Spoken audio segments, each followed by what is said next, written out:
हरियाणा विधानसभा में शुक्रवार को राजधानी युवा संसद संस्था के सहयोग से 2 दिवसीय हरियाणा युवा संवाद का दूसरा संस्करण शुरू हुआ।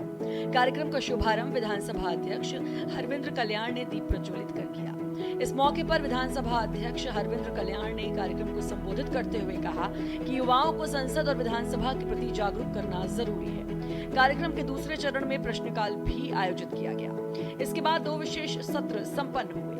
पहले सत्र में हरियाणा का सतत विकास, औद्योगिक विस्तार, पर्यावरण संरक्षण और प्राकृतिक संसाधनों का संतुलित उपयोग विषय पर गहन चर्चा हुई। दूसरे सत्र में औद्योगिक विस्तार की आवश्यकता, इसके समक्ष चुनौतियां और विजन 2030 की प्राप्ति हेतु आवश्यक कदम के संदर्भ में हरियाणा औद्योगिक नीति 2025 पर विस्तार से चर्चा की गई। हरियाणा विधानसभा के अंदर हरियाणा युवा संवाद इसका आयोजन किया गया है, जिसके अंदर लगभग 15 राज्यों से यहाँ पर युवा शामिल हुए हैं। और जिस प्रकार से सदन की कार्रवाई चलती है, जिस प्रकार से एक विधायी प्रक्रियाएं हैं, नियम हैं, उन सब की जानकारी युवाओं को हो और वो भविष्य में एक जिम्मेवार युवा, एक जिम्मेवार नागरिक हर क्षेत्र में जाते हुए, वो किसी भी क्षेत्र में जाए, परंतु वो एक ऐसे नागरिक, एक सजग नागरिक हों जिनको सारी इस प्रक्रिया की जानकारी हो। हरियाणा विधानसभा हरियाणा युवा संवाद जैसे कार्यक्रम लगातार करने जा रही है और इसकी रूपरेखा भी तैयार की जा चुकी है। आने वाले समय में इस तरह के कई कार्यक्रम होने जा रहे हैं और भविष्य में भी इस प्रकार की कार्रवाई लगातार जारी रहेगी।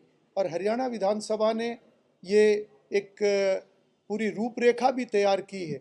जिस प्रकार से पिछले समय में गुरुग्राम मानेसर के अंदर अखिल भारतीय स्तर का एक अर्बन लोकल बॉडीज़ के चेयरपर्सन्स का एक सम्मेलन हुआ था, जो लोकसभा ने उसका आयोजन किया था, जिसकी जिम्मेवारी हरियाणा विधानसभा को मिली थी।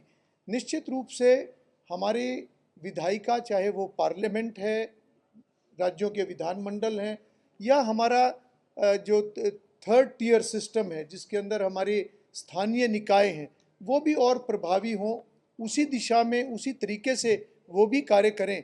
उस नाते से इस प्रकार के सम्मेलनों का आयोजन ये राष्ट्रीय स्तर पर भी और आने वाले समय में प्रदेश स्तर पर भी इसकी कार्य योजना बनाई गई है।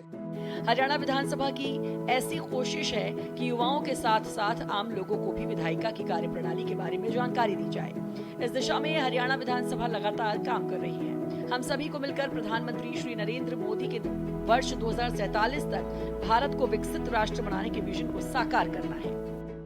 उसके लिए जहां एक सार्थक चर्चा की आवश्यकता है, वहीं आम जन के अंदर विधायिका के प्रति जागरूकता अधिक से अधिक हो।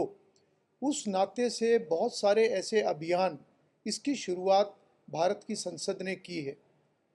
हमारे लोकसभा के माननीय अध्यक्ष श्री ओम बिरला जी, जो माननीय प्रधानमंत्री जी के विजन के अनुरूप उन्होंने बहुत सारे ऐसे इनिशिएटिव्स, नवाचार शुरू किए हैं, जिसका अनुसरण हरियाणा विधानसभा भी कर रही है, जिसमें लोगों के अंदर एक विधायिका के प्रति जागरूकता के नाते कहीं सेमिनार का आयोजन करना, या उसके साथ साथ ऐसे युवा संसद। विधानसभा अध्यक्ष हरविंद्र कल्याण ने युवाओं को विधानसभा की अहमियत के बारे में बताया और कहा कि अनेक दिग्गज विधायकों और नेताओं ने कानून निर्माण से लेकर हरियाणा के सर्वांगीण विकास में महत्वपूर्ण भूमिका निभाई है। विधानसभा अध्यक्ष ने उम्मीद जताई कि हरियाणा युवा संवाद में उपस्थित युवा भविष्य में जनप्रतिनिधि का अवसर पाकर लोकतंत्र परंपराओं को आगे बढ़ाएंगे और सदन में सक्रिय और सार्थक चर्चाओं में भाग लेंगे।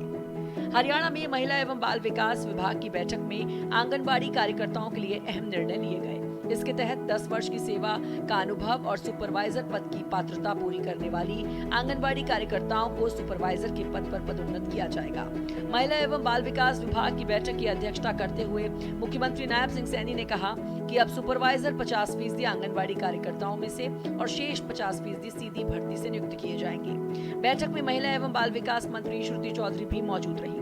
मुख्यमंत्री ने कहा कि सरकार के सार्थक प्रयास से पिछले साल चिन्हित किए गए 80,000 कुपोषित बच्चों में से 54,000 बच्चों को कुपोषण से निजात दिलवाई गई। राज्य में केवल 26,000 बच्चे ही शेष रह गए हैं। इन्हें भी जल्द ही कुपोषण से निजात दिलवाने का कार्य किया जाएगा।